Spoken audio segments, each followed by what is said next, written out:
5월 14일 똑딱이 주식입니다. 자, 미국 증시가 제법 강하게 살아났죠. 최근에는 두 가지 상승 모멘텀이 있었는데요. 첫 번째로는 미중 무역 협상에서 가시적인 성과가 있었죠. 자, 대중관세 관련해서는 145%까지 올려놨던 상호관세를 30%로 축소한다.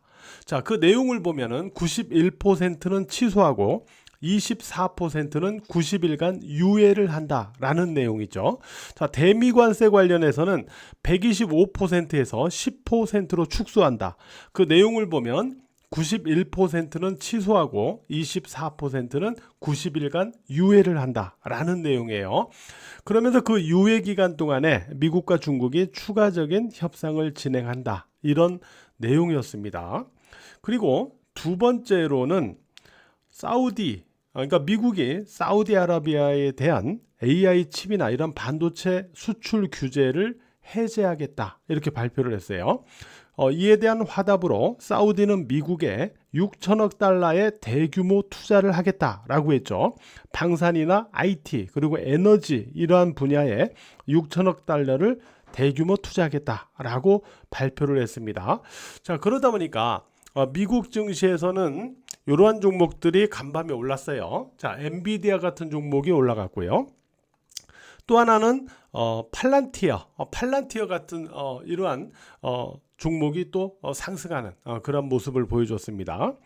팔란티어 같은 경우는 지금 AI 쪽에서 굉장히 AI 소프트웨어 이쪽에서 굉장히 부각되고 있는 그러한 기업인데요. 이 기업의 이제 차별점, 장점을 놓고 보면은 다른 기업과의 어떤 차이점이죠. 그러니까 다른 AI 소프트웨어 관련 기업들은 이제 이 제품을 갖다가 단순히 이제 기업들에게 판매를 하고 구독료를 받는 이러한 어떤 형태를 취하고 있지만은 팔란티어 같은 경우는 자사의 어떤 실무자를 갖다가요 고객사의 어떤 문제점이 발생하면 실무 현장에다가 직접 파견을 해가지고 그 현장에서 그 문제점을 해결하고 이렇게 서로 협상을 하고 해결하고 최적화시키는 이러한 어떤 식으로 사업을 하고 있기 때문에 일단 제품 판매뿐만 아니라 컨설팅 역할까지 하고 있다라는 점에서 다른 AI 소프트웨어 관련 기업들하고의 어떤 차별점, 강점을 갖고 있다라는 부분이 이제 주가에 많이 반영이 되고 있다라고 보시면 될 것 같습니다. 어쨌든 이러한 종목들이 상승을 하면서 지수를 상승으로 견인했다라고 봐야 되겠어요. 기술적으로 놓고 보면은 제가 5일2평선의 쌍바닥, 자, 흐름의 쌍바닥은 5일2평선을 우상향으로 돌리기 위한 과정이다. 자, 5일2평선의 쌍바닥은 이 우하향의 20일2평선을 우상향으로 전환하기 위한 거다. 자, 이미 전환되는 모습이 보이죠? 자, 이러면서 지수가 올라간 거예요. 이 5일2평선의 쌍바닥, 이게 굉장히 중요한 지지권의 흐름을 해준 거죠. 제가 그 당시에 많은 강조를 했어요. 이 부분을 많이 강조를 했는데, 자, 그러면 지금의 입장에서 볼 때는 어떤가 라고 봐야 됩니다. 그러면 지금의 입장에서 놓고 보면 21일평선이 외바닥이에요. 자, 21일평선이 외바닥이니까 어느 정도 21일평선이 올라간 다음에는 다시 한번 되눌림이 있어야 됩니다.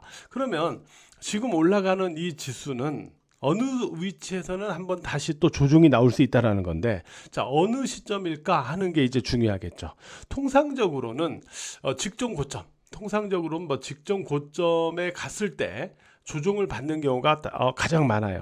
가장 많은데, 일단 과연 직전 고점까지 올라가서 조정이 나올지 아닐지를 봐야 되겠죠. 그래서 우리가 통상적으로는 어떤 조정이 나오거나 매물이 나오는 개념을 놓고 볼 때는 이렇게 많이 빠졌다가 오를 때는 전고점에 접근한 다음에 전고점 전후에서 저항되면서 조정이 나오거나, 아니면 이 지수가 올라서 이격이 커졌을 때 매물이 나오거나 이런 경우들이 있거든요. 어쨌든 지금으로서는 5일2평선하고 약간 이격이 생기기는 하는데 아직까지는 뭐 괜찮은 것 같아요. 궁극적으로 이 직전 고점에 갔을 때, 접근했을 때 이 위치에서 이제 한번 저항점을 좀 확인해 보거나 그렇게 해야 될 것 같습니다. 미국 증시는 뭐 이렇게 일단 봐야 될 거. 어쨌든 외바닥이니까 21 이평선이 이게 계속 마냥 가지는 않고 어디에선가는 다시 조정이 있다. 이런 부분은 우리가 생각은 해 봐야 될 거예요. 그 다음에 이제 국내 증시로 들어와서 한번 보도록 할게요. 코스피 지수, 자, 비탄력 흐름도 많았지만은 어느덧 이 전고점까지 왔어요. 거의, 그죠? 자, 거의 다 왔습니다. 여기 이제 전고점이 이쪽인데, 여기에서 이제 급락을 하고 나서 다시 이 과정을 회복하는 건데, 이 급락하는 구간은 얼마 동안 빠진 거냐면 10거래일 동안에 빠졌어요. 그런데 여기 저점에서 다시 이쪽으로 회복해 들어가는 과정을 보면은 22거래일이 넘어갑니다. 그러니까 10거래일 동안 빠진 자리를 22거래일 이상으로 회복을 했으니까 아무래도 이쪽이 많이 급락을 하고 이쪽이 비탄력적으로 오른 상황이 많았다라는 거죠. 그런 성격을 갖고 이렇게 진행이 됐어요. 일단 지금의 입장에서 코스피 지수를 놓고 보면 이러한 식으로 해서 급락한 구간을 회복하는 과정에 있으니까 역시 마찬가지로 자, 이 전고점들 있죠. 자, 이 전고점들 2월과 3월의 고점입니다. 이 자리들이죠. 이 영역에 이렇게 들어가면 여기에서는 좀 매물이 좀 존재할 가능성이 있다. 이렇게 일단 생각을 하면서 매물 강도가 과연 얼마나 될까? 이런 부분은 좀 우리가 확인하면서 볼 필요는 있지 않을까 이렇게 생각을 해봅니다. 그런데 코스닥으로 들어가서 놓고 보면 코스닥은 이 저점에서부터 상승한 다음에 최근 들어서 이렇게 박스권 행보등락으로 매물을 갖다가 어느 정도 좀 소화해주는 그런 모습이 있었거든요. 그렇기 때문에 이러면서 위로 다시 올라가는 형태가 나온다면 코스닥은 위쪽으로는 상승 여력이 상대적으로 더 많이 남아있다. 이렇게 볼 수 있어요. 그러면은 우리가 시장별로 놓고 볼 때 코스피 지수가 올라가다가 만약에 이 전고점권에서 저항 공방이 있거나 뭐 조정이 나온다면 상대적으로는 코스닥 시장이 더 좋죠. 매매하기에. 그죠? 그런 상황이 나타날 수도 있다라는 점은 미리 염두하고 계시기 바라겠고요. 코스닥 시장 같은 경우는 지금 위쪽으로 놓고 본다면은 먼저도 한번 제가 방송에서 말씀드렸던 것 같은데 이때 만든 갭이 있어요. 여기 갭 보이시죠? 여기 갭. 요 갭은 일단 언젠가 메워줘야 된다라고 제가 말씀드렸던 거 기억나시죠? 만약에 위로 올라간다면 일단 이 갭 쪽으로 올라가는 형태가 되겠죠. 이런 부분을 좀 염두에서 보시고요. 제가 아까 코스피 시장을 갖고 말씀드리면서 좀 비탄력 흐름이 많았다. 그러면서 올라갔다라고 말씀드렸는데 근데 우리가 여기에서 가만히 보세요. 5일 이평선을 한 번도 돌파 못하면서 저항으로 해서 급락을 했죠. 이 구간에서 보시면. 근데 여기서 보면 5일 이평선을 회복한 다음에 한 번도 종가로 깨지 않고 계속 지지하면서 올라갔어요. 그죠? 이 특징을 우리가 잘 잡아서 봐야 됩니다. 자, 5일 이평선의 저항으로 급락했던 흐름이 5일 이평선을 돌파 차가면서 조정이 끝났다라는 시그널을 주었듯이 5일 이평선을 계속 지지하면서 올라갔던 이 흐름이 이후에 언젠가 5일 이평선을 고점으로 하향하는 그런 모습을 보여준다면 일단 이 마디는 한번 끝났다 이렇게 봐야 되겠죠. 이런 부분도 어떤 시그널적인 부분에서 여러분들이 한번 체크를 해볼 수 있을 것 같고요.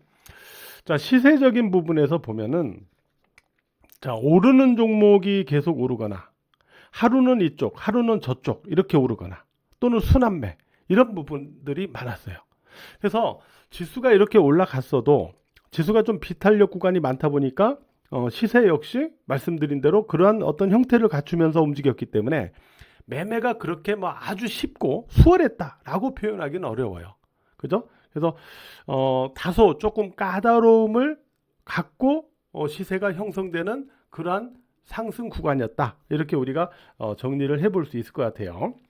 제가 예를 들어서 직접 매매했던 종목을 갖고 이렇게 말씀드려 볼게요. 주식장인과 멤버십 분들 공식적으로 우리가 매매했던 종목들을 갖고 몇 가지 예를 들어 볼게요. 일단 태웅이라는 종목이 있어요.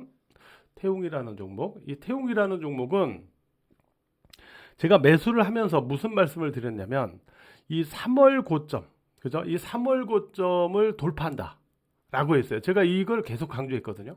3월 고점을 넘기는 주가 흐름이 나올 것이다 라고 말씀드렸어요.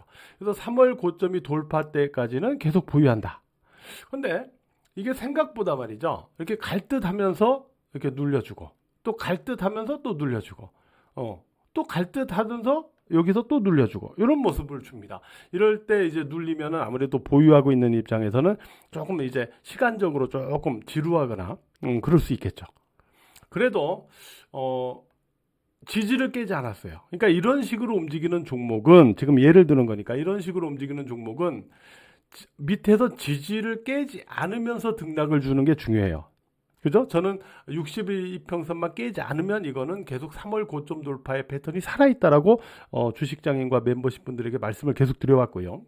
자, 그 과정에서 어쨌든 이 기준을 갖고 보유를 해가지고 결국은 오늘 결국 3월 고점을 넘기는 이런 흐름이 나온 거죠.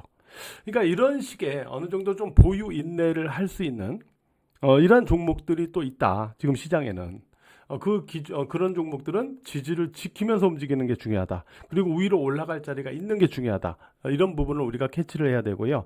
그리고 또 하나는 이제 LS 일렉입니다. LS 일렉트론. LS 일렉트론 같은 경우도 주식장인과 멤버십 분들 공식적으로 여기서 매수했어요. 자, 여기서 3분의 2 들어가고 여기서 3분의 1 들어갔죠. 그래서 이 조정을 이용해서 이 구간에서 분할 매수를 했던 종목입니다. 지금 일단 끌고 가면서 제가 말씀드리는 게 그거예요. 자, 아까 코스피 지수처럼 5일 이평선을 지지하면 계속 보유다라고 얘기하고 있죠. 그죠? 그러니까 이런 종목들은 이렇게 5일 이평선을 계속 지지로 타고 올라가는 종목들은 아까 코스피 지수도 그랬지만 5일 이평선을 거꾸로 이제 저항으로 만드는 그러한 자리에서 이제 이게 끝나는 거니까 그럴 때 이제 매도를 하거나 현금화를 하는 거죠. 그죠? 이렇게 생각을 하시면 돼요. 그래서 요즘 이런 식의 패턴의 종목들이 있으니까 제가 실제 매매했던 종목을 가지고 여러분들에게 좀 예를 들어서 말씀을 드렸어요. 오늘 두 가지 특징적인 부분이 있었어요. 시세적인 부분에서 오늘 HD 현대 에너지 솔루션이 상한가 쳤죠. 자, 미국이 IRA 수정 발의를 했어요. IRA에 대해서 수정 발의를 하면서 재생 에너지 정책에 대한 리스크가 어느 정도 해소됐다. 이러한 어떤 모멘텀이 있었고요. 여기다가 이재명 대선 후보가 재생 에너지 관련 공약을 내면서 거기에 따른 어떤 수혜 기반 이런 부분들이 좀 맞물려 가지고 오늘 이쪽에서 좀 상승이 나왔습니다. 태웅 같은 종목도 그래서 올라간 거고 HD 현대 에너지 솔루션 같은 종목은 상한가로 급등을 했죠. 이런 쪽에서 일단 오늘 특징주가 있었고 또 하나가 이제 레인보우 로보틱스가 이제 좀 이렇게 급반등을 하면서 로봇 관련주들이 또 상승을 했는데 이쪽으로는 어떤 모멘텀이 있었냐면은 테슬라 쪽에서 이 휴머노이드 로봇이죠. 테슬라의 휴머노이드 로봇 옵티머스를 갖다 공개를 했어요. 어디서 공개했냐면은 지금 트럼프가 이제 중동을 방문하고 있는데 이 트럼프하고 사우디 왕세자 이 앞에서 이 옵티머스를 공개를 했습니다. 공개를 했는데 자, 이렇게 발레를 하는 모습 그리고 이렇게 댄스를 하는 모습 이런 모습들을 이렇게 공개를 했어요. 그래서 이런 모습들이 좀 부각되면서 오늘 로봇 관련주들에 있어 갖고 모멘텀의 역할을 했다. 이렇게 볼 수가 있겠고요. 아무래도 로봇이나 AI 쪽은요. 이게 장기 성장 섹터잖아요. 조정이 나오면 어느 선에서는 또 올라가고자 하는 그런 흐름들이 나올 수밖에 없어요. 이쪽은요. 자, 그리고 삼성전자. 삼성전자는 여기서 하루는 오르긴 했는데 여전히 이 시장 지수가 아까도 봤죠. 그렇게 올라가는 동안에 삼성전자 주가는 거의 올라간 게 거의 없습니다. 여전히 시장 소외주 역할을 하고 있어요. 삼성전자 보유하신 분들은 많이 답답하실 텐데 일단 삼성전자는 6만 원을 넘어가야 돼요.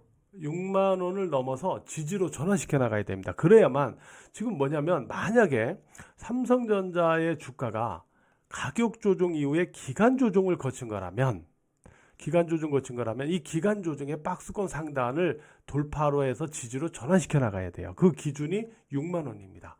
일단 6만 원을 넘겨서 지지로 전환해야만 뭔가 조금 다른 모습이 나올 수 있다. 이런 마인드를 갖고 좀 보셔야 돼요. 물론 60일 이평선을 넘겼기 때문에 최소한의 어떤 아주 최소한의 이런 부분은 조금 만들어지긴 했지만 그래도 6만 원은 좀 돌파해서 안착을 해야만 뭔가 패턴상의 변화를 가져올 수 있다. 이런 생각은 좀 갖고 보시는 게 좋겠다라고 말씀을 드리도록 할게요. 자, 오늘 하루도요 매매를 하시느라고 모두 고생 많으셨습니다.